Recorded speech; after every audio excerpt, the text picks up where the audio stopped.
host, Bob. I believe that today's topic is much more important than the last topic on chewed-up pencils. Ducks. How they're treated by us. What problems they could cause in the future. How average people like you and me can prevent these problems. Why these problems are here in the first place. And the reason that these topics are important and not a waste of your time. I'd like to start with a little bit of background information on ducks.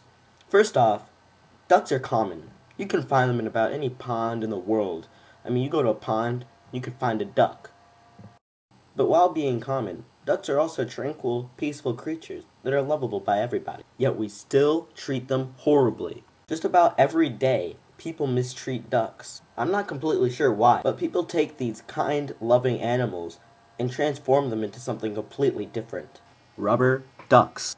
I don't know why anyone would do this, but they take a normal-looking duck and turn it into some completely inorganic rubber.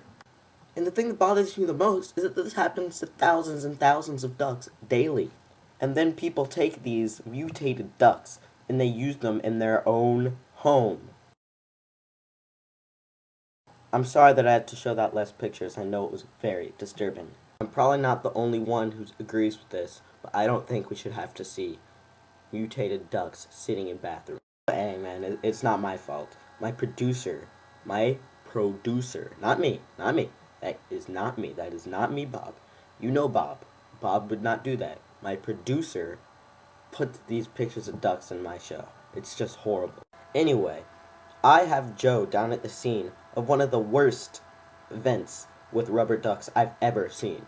Yes, thank you, Bob. I'm Joe, by the way. And if you look behind me, you'll see, right here, right about there, you'll see one of the most disturbing things I've seen yet.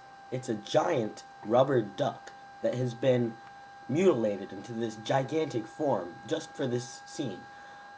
This live event happened about 6 or 7 months ago, but I'm still reporting it live right now to your home.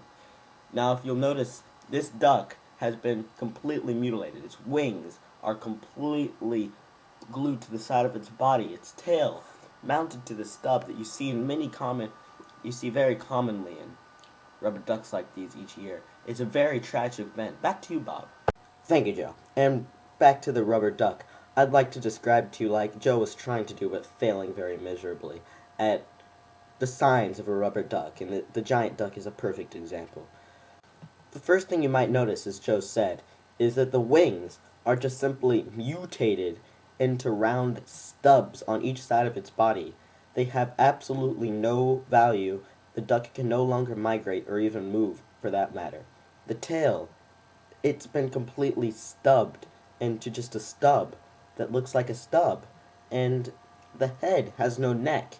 It's glued to the body, and for some reason it looks nothing like a duck except maybe a baby duck. But baby ducks aren't the vivid yellow that these ducks have been inorganically transformed and mutated to. You might also notice that the eyes have been replaced with paint, as that must have been a very painful process for the duck to lose its eyes. The beak does not open anymore. It cannot eat. It stays alive, but it can't eat. These ducks are tortured for the rest of their life. This leads me to conclude our segment on ducks, and I'd just like to say, if you'd like to help, please call 1-800-SAVE-THE-RUBBER-DUCKS. That's 1-800-SAVE-THE-RUBBER-DUCKS, or www.rubberducksneedhelp.com. Thank you.